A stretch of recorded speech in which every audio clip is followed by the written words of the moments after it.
আসসালামু আলাইকুম। নিয়ে আসলাম একটা নতুন রেসিপি। এটা আমার আবিষ্কার করা রেসিপি, কারো রেসিপি ফলো করে না। আর এটা হচ্ছে মানকচু। এটা একেক জায়গায় হয়তো একেক নামে বলে।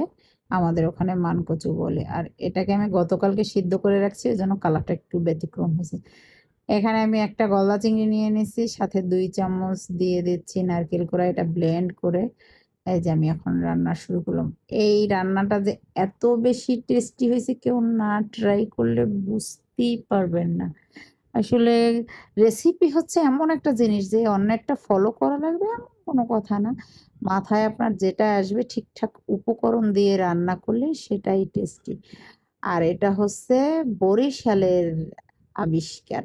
কারণ এই রান্নাটা বরিশালের মানুষই খায়। কারণ মানকচু সব দেশের মানুষ এভাবে খায় না। আমাদের ওখানে আবার গরুর মাংস দিয়েও রান্না করে খায়। কিন্তু এখন আবার এই কথাটা শুনে কেউ আবার বলবেন, "এই রান্না তো জীবনেও খাই নাই, কেউ শুনি নাই।" এটা আপনার কথা তো খাওয়ার দরকার নাই। যার ভাল লাগবে সে খাবে।